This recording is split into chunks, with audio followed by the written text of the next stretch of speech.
유람선에서 내려 올로모우츠 근처의 작은 도시 벨카 비스트리체를 지나는 길.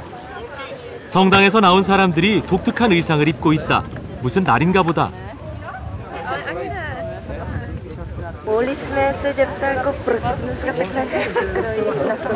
My tady máme festival, mezinárodní folklorní festival, už je to 25. ročník. Hanácky pro vdané ženy už v tom starším věku nesvobodné, takže vdané. Jo? To je klebetník, je to takový doplněk, kde si dám kapesník, modlitební knížku, deštník případně. Haná je bohatý region, proto máme tolik vyšívek a tak krásně bohaté sukně a zástěry vyšívané. 그들을 따라가 봤다. To je moravský? Moravský. Děkujeme. To je tvaroh a to je ořech. Jo, děkuju. To je svatební. Svatební. Já mu dám. Děkuji.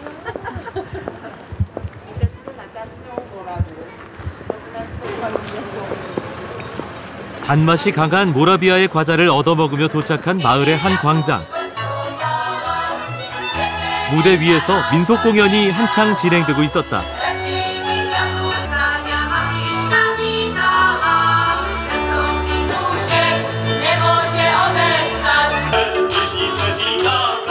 전통 민요와 군무가 이어지고 아이들도 흥겨운 가락에 장단을 맞춘다.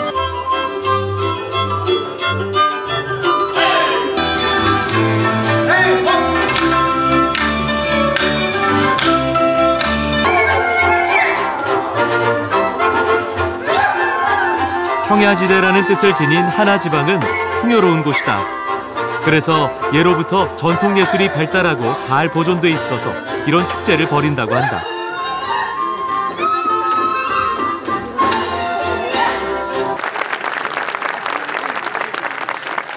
Ten tanec znázorňoval jednotlivá řemesla, které jsou typická pro náš region Valašska. To znamená, že tam byli ševci, byl tam kovář, byl tam mlynář.